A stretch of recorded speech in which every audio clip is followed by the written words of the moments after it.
Now we're going to talk about how to eat and what to eat.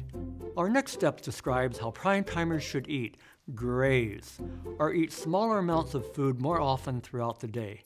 It's really the healthiest way to eat for all ages. Those all-you-can-eat buffets and greasy double cheeseburgers are not welcome in your prime time digestive system. That's because as you get older, your digestion slows and heartburn or acid reflux occurs. When you eat smaller volumes, there's less food to be refluxed back up. Digestion is more complete because the stomach enzymes that help you digest your food aren't overwhelmed with too much food too fast. Grazing actually helps you with the digestive changes that occur as you age, including constipation and irritable bowel syndrome. In short, grazing gives you good gut feelings, and that's what we all want. Gorging, on the other hand, can be a real pain in the gut. Here's one of the simplest and most healthful eating tips you've ever heard. I call it my rule of twos. Eat half as much, eat twice as often, chew twice as long, and take twice the time to dine. You can do that. Healthy aging has a lot to do with your insulin and blood sugar levels and how they help your hormonal health.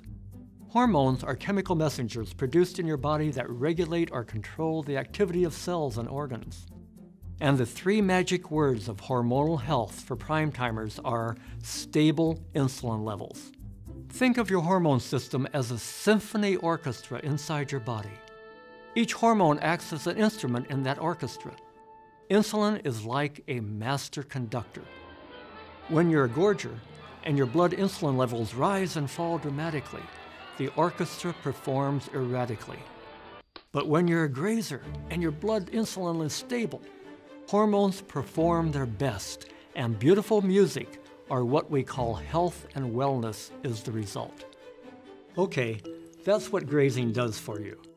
Now that you realize why grazing is so good for you, it's important that you graze on good foods. The older we get, the less packaged foods and junk foods we should eat. Each time you put junk food into your body, you get back junk health. Remember my sticky stuff theory of aging. You put sticky stuff in your mouth, you get sticky stuff in your arteries, your brain, your eyes, your joints, your skin, and all those aging parts. It's as simple as that. Now that you've learned how to eat, let's learn what to eat. Here's a list of foods I call primetime foods. Those that help lengthen your lifespan and your health span. Let's call them young foods. Seafood, especially salmon. Berries, especially deeply colored ones like blueberries. Spinach and other dark green leafy vegetables. Nuts, olive oil, broccoli, oatmeal, and other whole grain foods. Flaxseed meal, avocado, pomegranate juice, tomatoes, tofu, yogurt, red onions, garlic, and beans. Here's a list of foods and additives that subtract from your prime time. Let's call them old foods.